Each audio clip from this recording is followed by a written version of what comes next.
what comes up for you guys when you hear shame? When you hear me even engage on the topic of shame? And so this is going to sound funny, but Londell brought in Get Out in one of our episodes.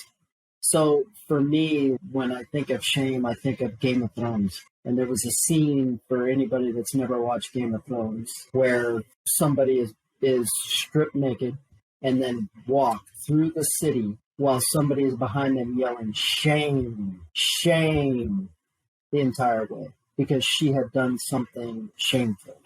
For me, with shame, it's something that I work with often because it's something that continually comes up.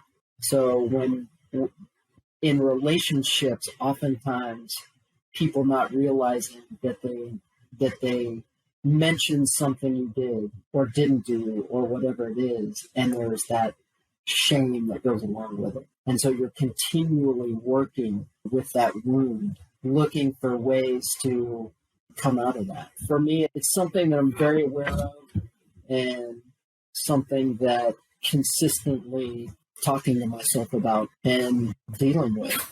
Mike, as you shared and you brought in like Game of Thrones, there's something important for me to share in here, which is that we all deserve our hidden gardens. I want to make sure that any man that's listening to this, you do not have to express what you are ashamed of or even have shame.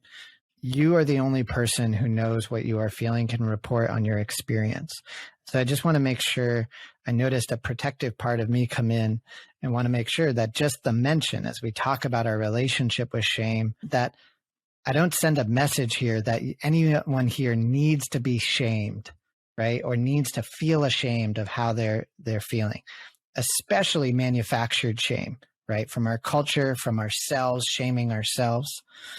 But for me, the memory that came in about my relationship with shame is that I noticed that for me, shame is beautiful. In my early 20s, I really had like a judgmental perspective on what shame was. When anybody would even mention feeling ashamed, I would feel tight maybe and be like, what are you going to be ashamed of? Don't be ashamed. As if it's just like something to not do. Like don't be ashamed. Just be you. It's like, just put on a show, put your chest out like I just did. Just don't be it. But yet within the context of my opening experience through sitting with other men, through being in these spaces, which are confidential, where we can say the unsaid and we can check in and we can take bigger and bigger risks to give a voice to these places inside. What I noticed is that learning to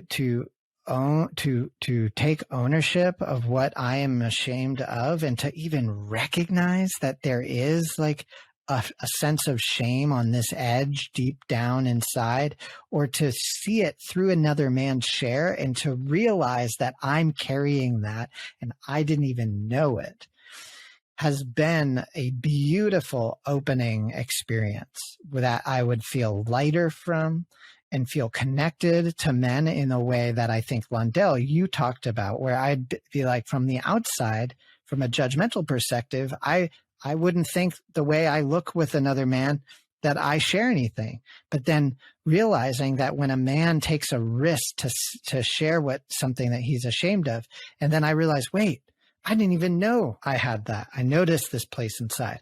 And that to me is one of the ways that, from a co-regulation perspective, being in a group really helps you to do your work. Because when men take this risk, it helped me find places inside that I hadn't yet uncovered. Right. And so it's beautiful to me. It's this blossoming and getting to honor it and bring it up into the light and then change my behavior in some way or make a shift in some way. The other thing that I noticed is this memory that came in just now, where we were at a party, where my partner and I, my fiance, Anna, and I were at a party, and she told me that the way that I was being in the presence of people that we didn't know, that she felt ashamed of the way that I made fun of myself in this party when I was having an interaction with a group of other people, and that she didn't like the way that I was being when I was with them. And I noticed that when she shared that with me, I turned red, and there was this urge to deny it or to say that, oh, that's not how I was being. But then that turned into this awesome opportunity within a group to really realize, like, wow, is that how I'm being? Can I see that in myself, this tendency to be a way that my partner doesn't, right? And in a way, it was this awesome way of getting to realize that I could deny this, I could project away and tell a story about it. But by being in a group with a group of other men and checking in on it, really realized like she was helping me see that this is something that I don't really like about a protective part, about the way that I show up, or I used to show up, and that was coming out in this setting. And it felt really like a big deal to me at that time. So seeing that through my partner. I can definitely understand and relate to that. I probably won't list all of the reasons why I find shame in my life, but up until I think maybe 3 years ago, it wasn't until I was in a group coaching call, that I realized that I had been living my life in shame. It was shame for so many reasons and things that I had not forgiven myself for. Projections of our national community, ethnic and racial communities, and so on and so forth.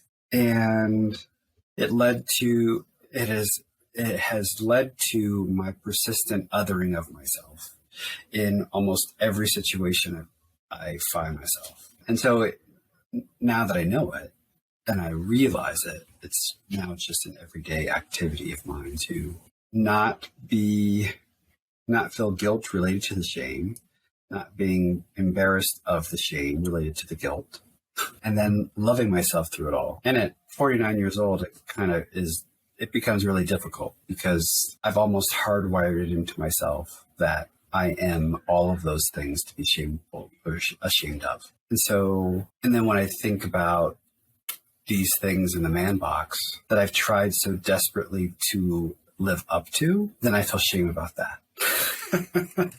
And so, yeah, it's so. What's the smile shame and on I your have face right now? What's the smile, the laughter? Because it's a paradox, right? Mm-hmm. For me, it's a paradox. It is that I recognize again, not saying that the man box is a bad thing. In my life, I have strived to meet those qualifications that I have seen within the man box. Mm-hmm. I could never achieve, and I was ashamed of that. Mm-hmm. And now that I have the power and the will to reject the man box and many of the things within the man box. What about to remake it?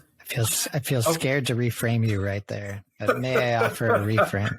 You can reframe, and I guess, yes, you can reframe. And the reason I'm a bit resistant is because I don't want to be in a box at all. I just want to be myself. Celebrating that. Love that. So, yeah. So there's that. And so I want to refute that and just be myself, because whenever I try to put something in a space, a confined space, it is confined, and there are limits within that space. And if something goes in, something has to come out. And so I just want to be. Mm. And that's what I've learned. And that's what I'm learning to accept and love. And so that's why I smile and laugh, because it's that paradox. It goes back and forth and back and forth. Thank you, Londell. Thank you for bringing it into this space and sharing your relationship with that. And in a way, for me, being just a shining example of what we are doing, the intention for this space and for the community and our being here, right?